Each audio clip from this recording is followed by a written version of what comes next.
Assalamualaikum warahmatullahi wabarakatuh. Perkenalkan, kami dari kelompok 7 di sini akan mempresentasikan hasil diskusi kami tentang praktik demokrasi di Indonesia, yaitu dengan tema pemilu langsung sebagai contoh nyata.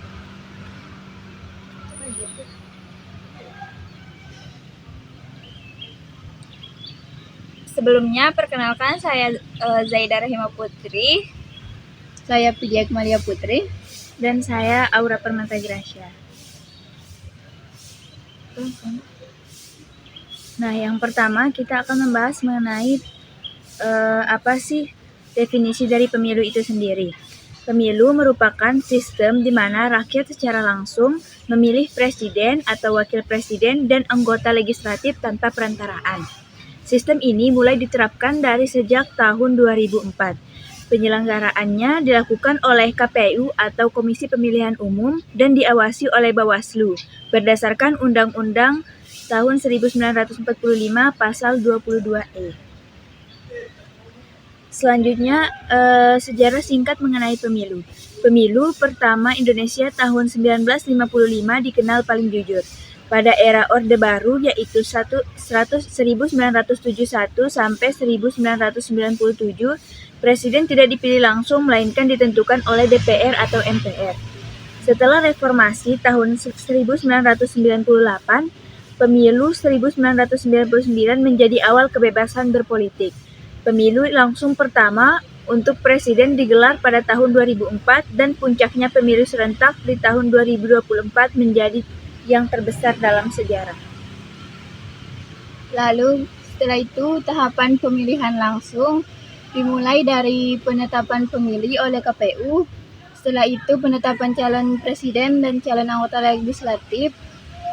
Lalu dilanjutkan dengan masa kampanye yang berisi debat publik, rapat umum, dan promosi di media sosial. Dan pada hari pemungutan suara, rakyat datang ke TPS untuk mencoblos pilihannya. Kemudian dilakukan penghitungan suara yang dilakukan secara berjenjang, dimulai dari tingkat TPS hingga ke tingkat nasional dan diakhiri dengan penetapan pemenang oleh KPU. Lalu dampak positif pemilu langsung.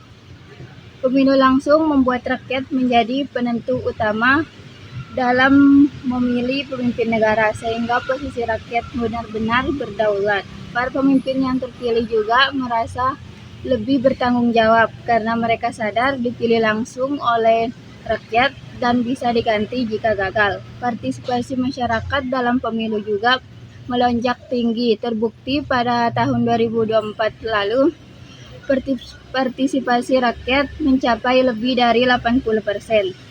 Selain itu, kebebasan pers dan debat publik juga tumbuh subur karena media bebas memberitakan jalannya pemilu. Dan yang tidak kalah penting, pergantian kekuasaan terjadi secara damai tanpa adanya kudeta atau kekacauan besar seperti yang terjadi di beberapa negara lain.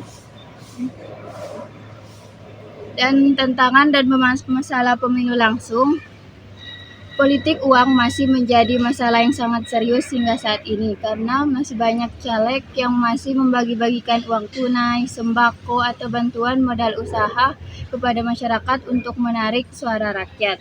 Kemudian hoaks dan kampanye hitam juga marak di media sosial seperti di WhatsApp, Facebook, Instagram, TikTok, yang dimana isu seperti sara atau fitnah terhadap caleg dengan mudah berjebar, dan fenomena golput juga masih sering terjadi hingga saat ini karena rakyat masih belum percaya sepenuhnya kepada politik sehingga mereka memilih untuk tidak menggunakan hak pilihnya.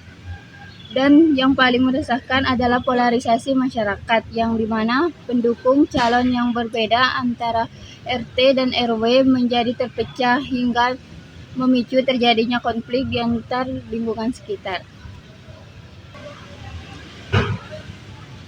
Studi kasus yaitu pemilu pada tahun 2024.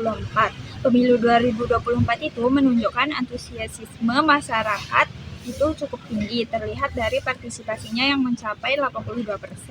Dari sisi pelaksanaan, pemilu itu berjalan kondusif dan minim konflik besar. Pengawasannya juga lebih ketat dari sebelumnya, terutama oleh Bawaslu.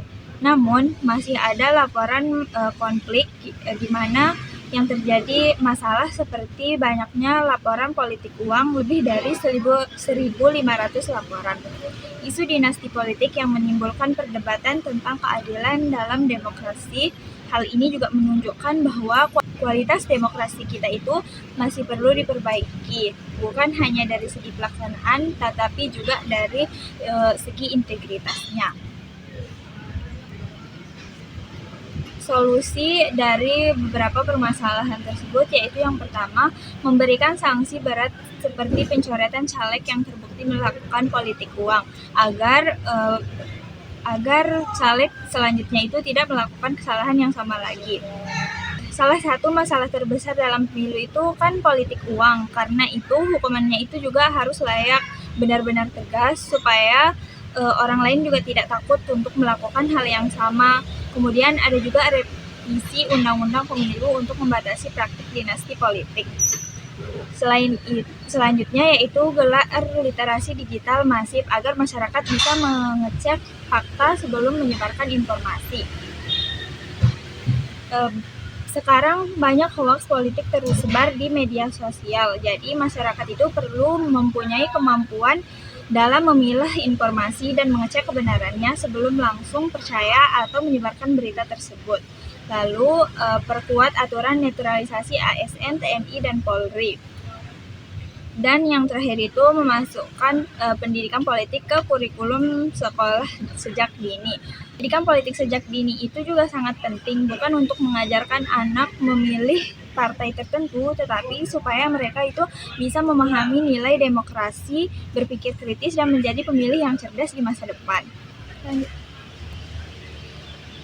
Kesimpulan dari hasil diskusi kami itu yaitu pemilu langsung itu adalah demokrasi paling nyata di Indonesia karena rakyat itu memegang kekuasaan memilih pemimpinnya. Namun politik uang, hoaks, dan dinasti politik itu masih menjadi pekerjaan rumah.